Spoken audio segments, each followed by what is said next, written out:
Então, nossa aula foi interrompida ali, porque por causa do tempo do Zoom mesmo. Então, ontem a gente usou ali os 44 minutos e hoje ele me permitiu usar menos tempo mesmo, tá? Então, aquilo lá é fato. Então, eu vou continuar a gravação aqui para vocês utilizando o PowerPoint mesmo. E daí eu já vou disponibilizar lá no YouTube a aula. Quer dizer, quando vocês estiverem ouvindo isso, já estará disponível. Enfim, tá? Só para explicar para vocês o que foi que aconteceu. Então, continuando a aula, falando das alterações do sistema tegumentário, né? Então, quais são as funções da pele? A pele tem como função proteger, isolar termicamente o animal e é um grande órgão sensorial. É o maior órgão sensorial que a gente tem no nosso corpo. Então, ela nos protege contra micro-organismos que estão no ambiente externo ao corpo. E se a gente tem lesões de pele, essas lesões de pele elas podem causar contaminações na parte interna do corpo do animal e isso vai levar à condenação da carcaça desse animal. Condenação pode ser parcial ou total, dependendo da área do corpo do animal que foi afetada. Também essas lesões de pele acabam levando a um aumento no custo de produção. Se a gente tem aves ou se a gente tem muitas aves que apresentam lesões de pele na nossa granja. Por quê? Porque a gente vai ter que tomar muito mais cuidado com limpeza e desinfecção das instalações, justamente para reduzir a carga microbiana, né, do ambiente, para reduzir a taxa de infecção dessas aves que têm a pele lesionada. Só que daí a gente tem uma agregação de fatores. Então, a gente acabou de ver as alterações locomotoras que acometem as aves. Então, aquilo que o Wellington até comentou com a gente, né? Então, se a gente tem aves que têm alterações locomotoras, a gente tem aves que estão paradas no chão. Essas aves que estão paradas serão pisoteadas, serão machucadas, bicadas, eventualmente por outras aves. Isso vai aumentar a quantidade de lesões de pele nesse animal, tá? Outro fator, se essas aves passam muito tempo deitadas, além de predispor essa ave a alterações locomotoras, também vai predispor essa ave a lesões de pele, porque aumenta a chance dessa ave ser pisoteada. Se essa ave passa muito tempo deitada, aumenta o tempo de contato com a cama. Se a gente troca a cama com uma frequência adequada, tudo bem, mas a grande maioria dos produtores acaba fazendo reutilização de cama, ou não troca a cama com a frequência que deveria, e aí a gente tem uma cama altamente contaminada e úmida. Isso vai acabar causando dermatites na pele, e essas dermatites abrem espaço para que bactérias penetrem no tecido subcutâneo. Empenamento insuficiente. Então, dependendo das características ambientais, nutricionais e genética da ave, a gente pode ter regiões do corpo da ave que ficam expostas, a pele fica exposta, predispondo essas regiões a lesões de pele. Uma vez pele lesionada, bactérias vão contaminar essa região. Então, outro fator, muitas aves no galpão, então uma superlotação de galpão ou até mesmo não superlotação, mas nos parâmetros normais que são recomendados, né? A gente tem um número grande de animais junto. Então, existe mais contato entre esses animais, arranhões, as penas não se desenvolvem tão bem, e aí a gente tem micro-organismos se proliferando também no ambiente, invadindo o corpo desses animais, a pele, o tecido subcutâneo. Além disso, a gente tem um sistema imune que é incompetente nas aves, porque elas não foram selecionadas para essa característica. Então, a gente tem vários estudos que mostram, por exemplo, aves que têm um peso corporal maior têm o sistema imunológico mais lento do que aves que têm o sistema imunológico, do que aves que são mais leves, que não têm uma genética selecionada tanto para o ganho de peso. Então, o sistema imunológico delas responde de forma mais rápida, ele é mais eficiente do que aves que têm um peso corporal muito elevado. Tá? Então, a gente tem aí essa diferença do sistema imunológico também. Então, somando todos esses fatores, lesões de pele, contato com cama, empenamento insuficiente, exposição da pele, lotação dos aviários, das granjas, predispondo ao surgimento de lesões, né, que as aves acometem umas sobre as outras, junto com o sistema imunológico, que pode ser deficiente, dependendo da genética desse animal, a gente tem uma predisposição a lesões de pele que, uma vez contaminadas, vão gerar alterações, como, por exemplo, a celulite, que a gente já vai ver. O processo de empenamento, ele sofre muita alteração em algumas granjas. Então, leiam aqui comigo, né? O processo de empenamento envolve mecanismos fisiológicos complexos influenciados por fatores nutricionais, hormonais e genéticos e ambientais. O mau empenamento é também um fator preponderante na redução da rentabilidade dos avicultores, ao limitar o número de aves a serem criadas por metro quadrado. Então, características ambientais, como a lotação do ambiente, influenciando no empenamento das aves. Se a gente tem um empenamento insuficiente, a gente aumenta a suscetibilidade à lesão de pele ou desenvolvimento de celulites, por exemplo. E aí a gente tem uma perda econômica. Então, o produtor ele se vê aí numa balança que é superlotação, né, maior lucro, ou reduzir um pouco a quantidade de aves por metro quadrado para eu poder ter uma ave, um material, né, um produto de melhor qualidade. Então, o produtor está sempre tentando se equilibrar nessa balança. Esse problema caracteriza-se por redução do número de penas, né, um problema de empenamento, principalmente na região do dorso das aves, né? E as aves elas têm essa mania de ficar subindo umas sobre as outras, né, se empoleirando assim. Então, aumentando aí então os prejuízos nessas carcaças de aves que têm um empenamento deficiente. Celulite é uma das afecções do tecido subcutâneo das aves que mais causam perdas econômicas. O que é a celulite? Então, é uma inflamação purulenta do subcutâneo, que se inicia por uma lesão de pele. Uma lesão de pele que inocula uma bactéria, essa bactéria se prolifera e causa esse tipo de alteração na carcaça. Essa carcaça vai ser completamente descartada, né? Se essa celulite acomete outras regiões, então a gente tem muitas afecções de coxa nas aves. Se acomete só essa região, ainda no momento da manipulação da carne lá no frigorífico, o manipulador consegue remover apenas essa porção afetada e a carcaça segue na linha de produção. Essas lesões de celulite são, a maioria delas, observadas apenas no abate. Então, lá na granja, a gente não consegue observar isso, porque a gente tem o empenamento da ave recobrindo ela. Então, a gente não consegue observar essas lesões lá, só vai observar lá no abate. Como que a gente previne o desenvolvimento das celulites? Cuidando do ambiente, desinfectando o ambiente e mantendo a imunidade da ave elevada. Porque é relativamente semelhante ao que a gente tem quando a gente tem um corte de pele e que a gente expõe a nossa pele a micro-organismos que estão infectando. Mas nós somos imunocompetentes. Nós vivemos num ambiente em que o nível de infecção é muito baixo, nível de contaminação, perdão, é muito baixo. Então, a gente consegue facilmente se recuperar disso. Agora, se a gente vivesse em aglomeração, com uma seleção genética para crescimento muscular, enfim, com características como as do frango, talvez a gente não conseguisse combater tão bem essas alterações. E aí a gente poderia desenvolver quadros semelhantes a esse daí. Né? Nós desenvolvemos quadros semelhantes de acordo com o tipo de bactéria que infecta a nossa pele. Então, a gente tem bactérias que são extremamente patogênicas, né? Mas aqui a gente fala de bactérias ambientais, ubíquas, né, que estão presentes no ambiente naturalmente, que acabam causando esse tipo de alteração.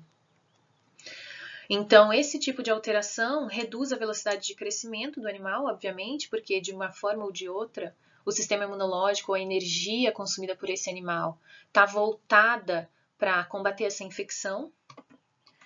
E a redução da velocidade de crescimento e da densidade populacional podem ser, então, fatores que previnem o desenvolvimento dessas carcaças com esse tipo de aspecto ou com animais com esse tipo de doença, tá?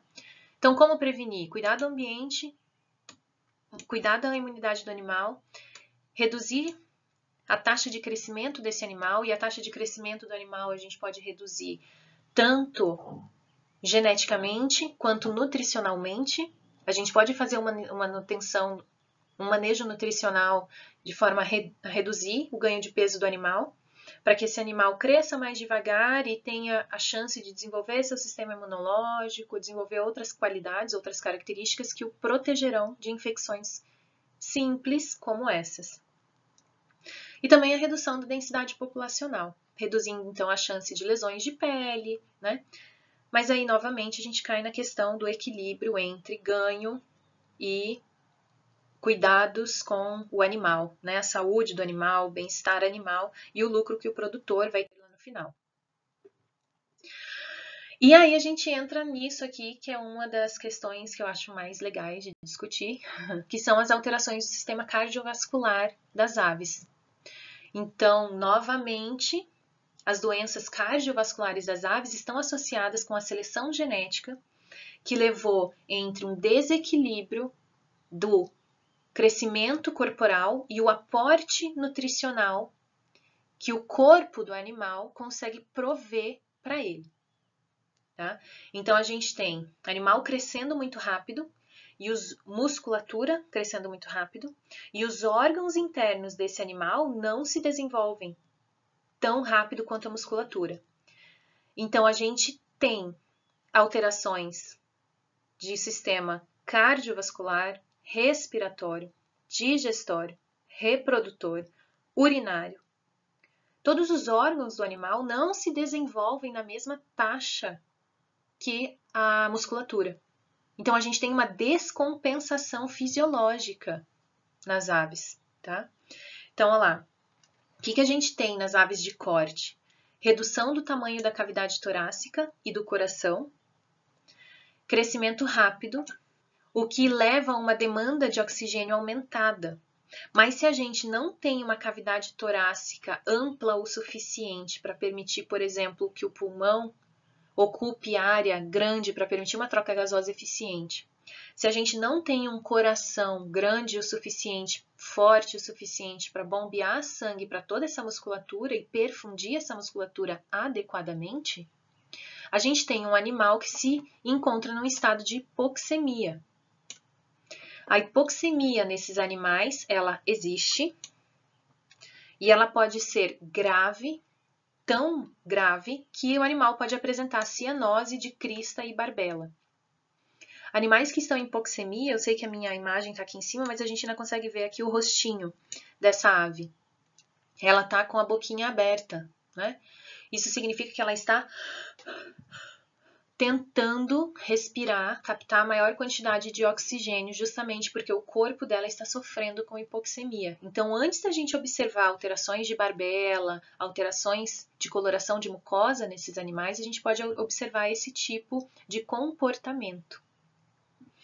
E aí se o animal entra em estado de hipoxemia, a gente entra nesses quadros aqui, de síndrome da morte súbita e síndrome ascítica.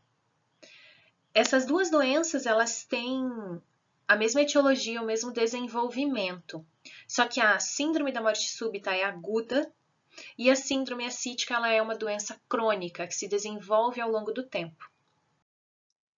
Então, a síndrome ascítica, o que é? Então, é uma condição multifatorial, porque envolve diversos tipos de sistemas corporais, sistema cardiovascular e respiratório principalmente, caracterizada pelo acúmulo de líquido na cavidade abdominal. Então, se vocês observarem aqui, né, foi removida a musculatura abdominal e a gente está vendo essa membrana que recobre o abdômen. E aqui dentro tem um monte de líquido acumulado. Isso é ascite, né? É o edema, o acúmulo de líquido na cavidade abdominal, isso se chama ascite. Então, a manifestação da ascite está associada à sobrecarga fisiológica e metabólica, né? Fisiológica porque coração não está conseguindo suportar, pulmão não está conseguindo suportar e fornecer nutrientes suficientes para que essa ave se desenvolva adequadamente, para que ela tenha uma perfusão, um aporte de oxigênio e nutrientes adequado nos tecidos. Isso acontece porque devido a essa velocidade de ganho de peso corporal que é elevadíssima, né? Isso acomete principalmente frangos, né, da linhagem de abate para produção de carne. Então, aqui tem uma imagem do coração dessas aves, por exemplo.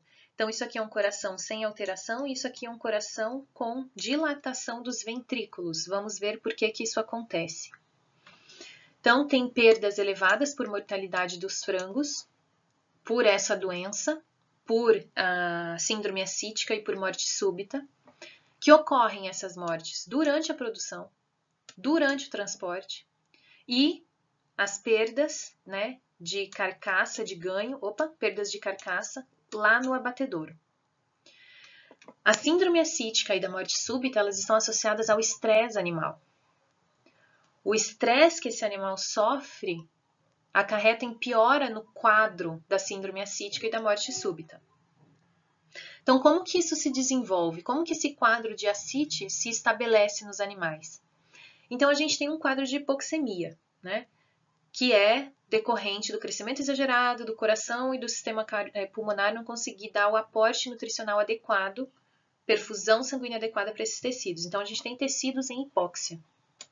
Se a gente tem tecidos em hipóxia, os rins vão perceber isso, porque chega um sangue lá hipoxigenado.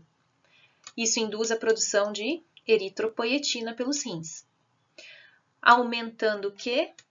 A produção de eritrócitos. E aí a gente tem uma policitemia, que a gente viu essa semana lá em laboratório clínico, compensatória. Compensatória porque o sistema cardiovascular não está dando conta de suprir metabolicamente esse animal, carregar oxigênio suficiente para esse animal. Muito bem, a policitemia vai gerar um aumento da viscosidade do sangue. A gente viu isso essa semana. O aumento da viscosidade do sangue faz com que vasos capilares que são mais delicados acabem sofrendo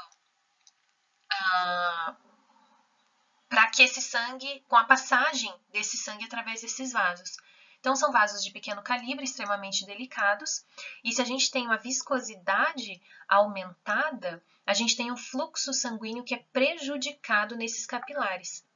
E aí, como o fluxo sanguíneo é prejudicado, ele é mais lento nessas regiões, a gente tem, por exemplo, lá nos pulmões, um aumento da pressão intravascular pulmonar, porque esse sangue ele está relativamente estático lá dentro. Ele não está fluindo da mesma forma. Para ele fluir da mesma forma, o coração precisa bombear com mais força esse sangue lá para os pulmões. Com isso, esse quadro de redução da velocidade de fluxo do sangue lá e a dificuldade de fluxo causa uma hipertensão pulmonar. A hipertensão pulmonar, frente a um aumento compensatório do coração, na força de contração do coração, faz com que ocorra edema pulmonar. E aí a gente tem uma dificuldade respiratória associada. Bem, a hipertensão pulmonar, que nem eu falei, ela leva ali a uma compensação cardíaca, que é o quê? O aumento da força de contração do coração para conseguir fazer o sangue fluir através do sistema respiratório. Então, ocorre uma hipertrofia cardíaca direita. Então, esse coração, a câmara direita, ventricular direita, fica mais espessa. Se ela fica mais espessa, o volume de sangue que entra no coração, o volume diastólico, volta lá em cardio de fisiologia. O volume diastólico final do coração da ave vai reduzir, porque a gente tem uma câmara hipertrofiada. Se reduz a quantidade de sangue que chega no ventrículo direito, aonde que esse sangue se acumula? Então, ele vai se acumular nas veias cavas. Se acumulando na veia cava caudal, ele vai fazer congestão, acúmulo de sangue nas partes descendentes do corpo do animal. Então, fígado, baço, intestino. Essa congestão vascular leva a um aumento da pressão sobre os vasos sanguíneos capilares. E aí a gente tem extravasamento de plasma para a cavidade abdominal, gerando o quadro de ascite. Tá? Então, existe aí um desenvolvimento bem lógico, bem legalzinho de vocês aprenderem, de vocês saberem como que funciona, que leva ao quadro de ascite no animal. Isso aqui, ó, gente, a partir desse ponto aqui, ó, hipertensão pulmonar até o desenvolvimento de ascite, isso aqui se desenvolve em outras doenças em outros animais também. Então, é bom vocês aprenderem isso daqui, essa sequência lógica aqui dos fatos, para que vocês já tenham facilidade em outros momentos de compreensão do que é ascite, tá bom? Mas então, a síndrome ascítica nesses animais se desenvolve, tem como característica inicial aqui, o agente que ativa essa doença é a hipoxemia, que vai levando a esse quadro todo até a gente chegar na ascite. E aí a gente tem esse coração aumentado, obviamente hipertrofiado. Fatores predisponentes à síndrome ascítica. Fatores que aumentam a demanda de oxigênio ou que reduzem o aporte de oxigênio para esses animais. Então, aumenta a demanda de oxigênio. Linhagens de frango de corte, selecionadas para alta taxa de crescimento, beleza. Frangos do sexo masculino, frangos machos, porque a testosterona induz a um crescimento muscular maior do que nas fêmeas. Alojamento das aves em altitudes elevadas. Por quê? Porque a gente tem uma concentração de oxigênio menor no ambiente, e aí a gente tem uma ativação da eritropoetina que é mais frequente, levando ao aumento da viscosidade sanguínea. Grandes oscilações de temperatura, especialmente no frio, né? Porque no frio, o que vai acontecer? No frio, a gente não tem tendência a se arrepiar mais e, eventualmente, a tremer o nosso corpo? Por quê? Porque o nosso corpo tentando gerar calor. Se a gente tem nossa musculatura contraindo involuntariamente para gerar calor, o que acontece com o consumo de oxigênio? Aumenta. Aumentou o consumo de oxigênio, o quadro de hipoxemia se agrava ainda mais. Má qualidade no ar dos aviários. Então, a gente precisa ter um fluxo aéreo e uma concentração de oxigênio adequados para que esse animal consiga respirar de uma forma adequada. Transtornos do sistema respiratório das aves. Então, a gente vai ver daqui para frente várias doenças que acometem o sistema respiratório, causando infecção nos pulmões, nas vias aéreas. E aí a gente tem redução da superfície de contato do ar com os capilares sanguíneos e a piora desse quadro da síndrome ascítica e síndrome da morte súbita. Elevados níveis nutricionais na ração, da mesma forma. Se a gente aumenta o nível nutricional, a gente aumenta a taxa metabólica do animal. Não tem oxigênio, já não tem oxigênio suficiente. Aumentou a taxa metabólica, piora do quadro. Administração de elementos que promovem aumento da pressão sanguínea. Então, a gente tem na literatura descrito como, por exemplo, a toxemia causada por cloreto de sódio, que seria o sal de cozinha, né? Então, quanto maior o teor de sal na ração, maior é a volemia do animal, a quantidade de sangue que tem no animal.